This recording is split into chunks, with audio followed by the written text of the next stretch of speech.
नमस्कार, स्वागत है आपका द न्यूज लॉन्चर पर। मैं हूं अशोक वानखड़े, लेकर आया हूं आपका अपना कार्यक्रम the direct hit. Ganesh Kumar ji ने एक पत्र लिखकर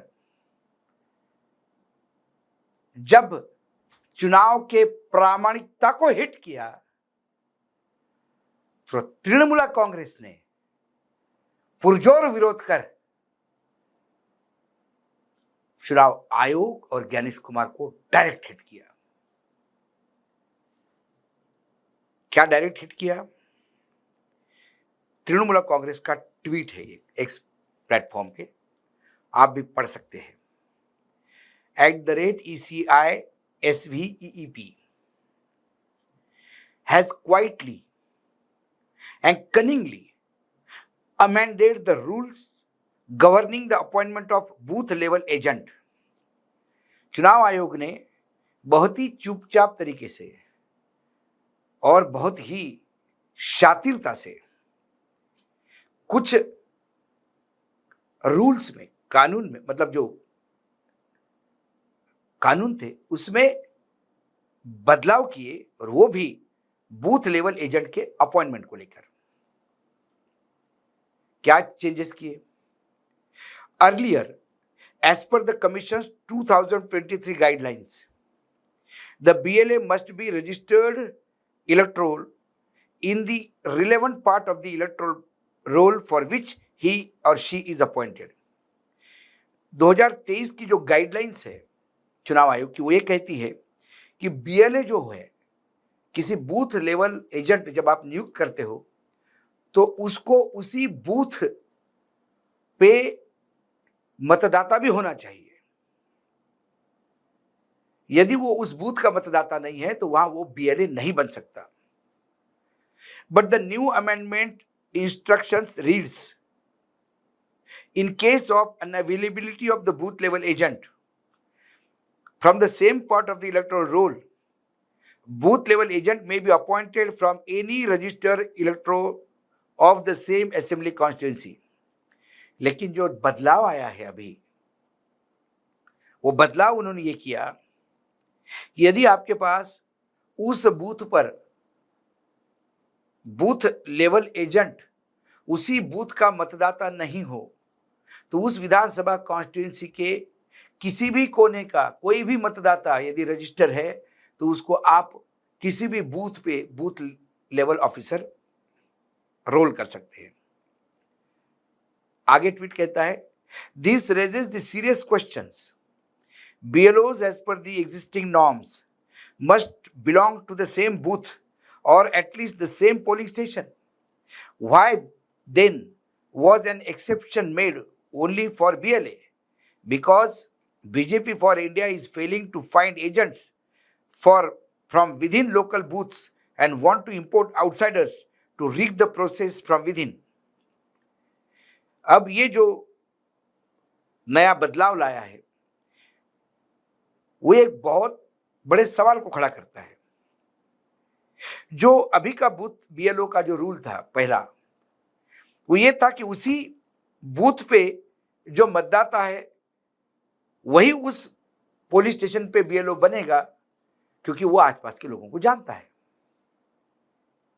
लेकिन ये जो एकदम कहीं से भी BLO आप BLA लाके वहां रख सकते हो बूथ लेवल, तो ये क्यों किया है बूथ लेवल एजेंट के लिए? क्योंकि ये भाजपा के लिए सुविधा हो इसलिए किया गया है, क्योंकि कई बूथ ऐसे हैं कि जहां भाजपा को बूथ लेवल ऑफिस वही नहीं मिल, एजेंट नहीं मिल रहे। तो ये प्रयास कर रहे हैं कि दूसरी जगह से आयात करके यह एजेंट बनाया जाए ताकि वहां पे वो बूथ कैप्चरिंग जैसा काम किया जाए, ऐसा TMC ने आरोप लगाया। This is yet another example how election commission, once an independent constitutional body, has been reduced to servile extension of a ruling party। No wonder the secretary of Amit Shah's cooperation ministry was rewarded with the post of election commission, so that rules can be rewritten to serve BJP's political convenience. ये दूसरा ऐसा कई examples में से एक उदाहरण है ये भी कि जहां चुनाव आयोग जो एक स्वतंत्र इंडिपेंडेंट संवैधानिक संस्थान थी, अब वो मात्र बीजेपी के लिए काम करने वाली एक संस्था के रूप में बन गई है। अभी आश्चर्य नहीं लग रहा है ये सुन के कि एक समय अमित शाह के कोऑपरेटिव सहकारिता मंत्रालय के जो सचिव थे उन्हें ही चीफ इलेक्शन कमिश्नर क्यों बनाया गया, ताकि अपने संबंधों को देखते हुए वो ऐसे कई कानूनों को फिर से बनाए, फिर से लिखे, ताकि भाजपा को फायदा हो। BJP has mastered the art of subversion when you can't win the game by the umpire. BJP ने एक कला को बहुत अच्छी तरह से आत्मसात कर लिया है, और वो ये है कि जब आप खेल जीत नहीं सकते तो खेल का जो अंपायर होता है उसी को खरीद लेते हैं या अपना ही आदमी अंपायर बना के रखते हैं। ये इसका ट्वीट है, ये टीएमसी ने पकड़ा है बराबर ये पॉइंट। अब यदि आपको वो लेटर देखना है जो इलेक्शन कमीशन ऑफ इंडिया ने बाकी अपने अलग अलग राज्यों में यूनियन टेरिटरीज में भेजा, वो ये पत्र ये है, वो भी आप स्क्रीन पे देख सकते हैं। इलेक्शन कमीशन ऑफ इंडिया, निर्वाचन सदन, अशोका रोड, न्यू दिल्ली, और इसका डेट है 11 नवंबर 2025, जिस दिन सेकंड फेज का बिहार में चुनाव था। ये चुपचाप लेटर डिलीवर कर दिया। Letter number 23 BLA/225 ERS to Chief Electoral Office of all states and union territory. Subject: modification of booth level agent appointment criteria regarding. Sir/Madam, I am directed to refer to the Commission's instruction number so and so dated 9th August 2023 regarding the booth level agent BLA, and to say that the Commission has decided to modify the para 3 bracket में 4 of the above cited instruction as follows। जो 9 अगस्त 2023 का जो guideline था उसका प्यारा 3 bracket में 4, उसको अब नए तरीके से पढ़ा जाए।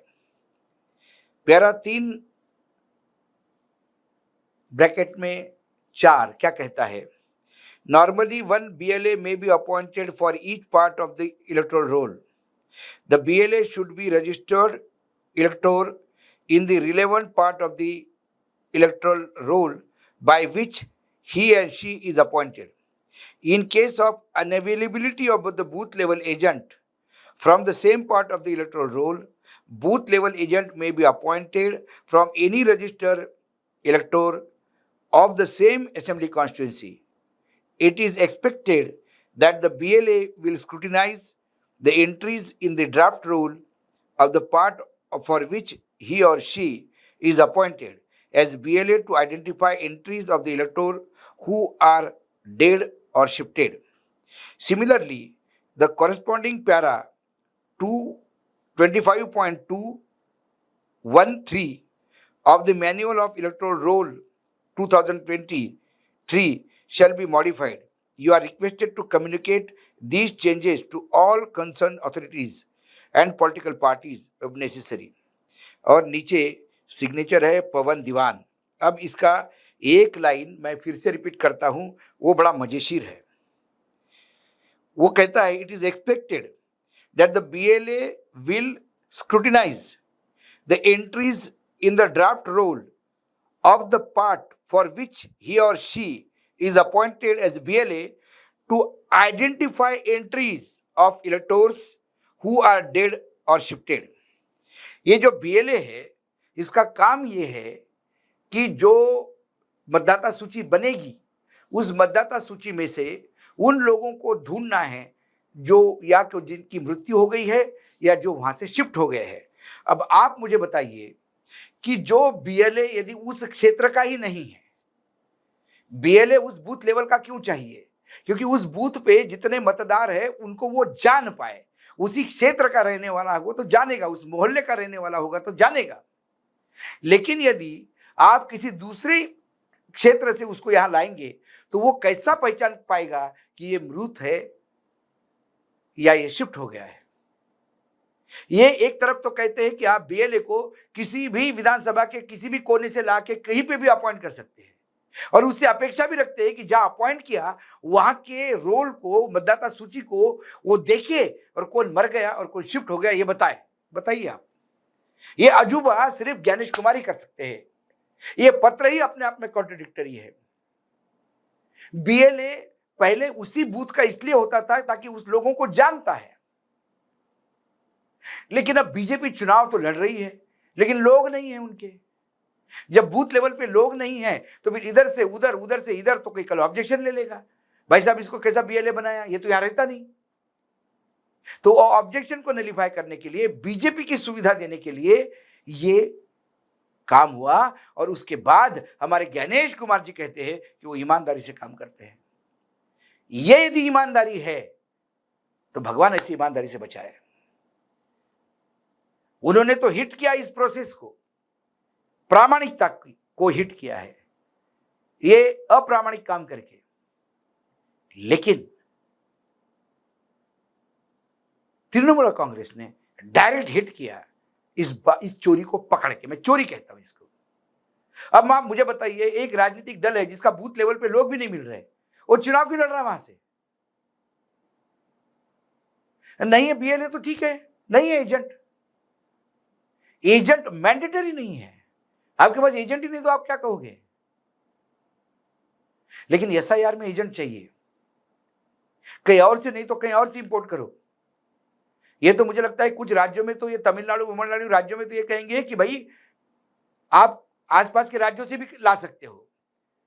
तमिलनाडु की इधर केरल है, इधर कर्नाटक है, इन दोनों राज्यों में से भी आप ला सकते हो यदि आपके पास नहीं है तो। बीजेपी को जो जो सुविधा चाहिए उसके हिसाब से चुनाव आयोग काम करता है। फिर से एक बार, ये चुनाव चोरी, वोट चोरी जो इतनी बड़ी चीज है, या वोट डकैती या वोट चोरी जो हम बार बार कहते हैं, ये वोट पॉकेटमारी है, ये साइड से, इधर से उधर से। हाँ, डायरेक्ट हिट में इतना ही। कल फिर आता हूं किसी विषय के साथ, तब तक के लिए नमस्कार। देखते रहिएगा न्यूज लॉन्चर।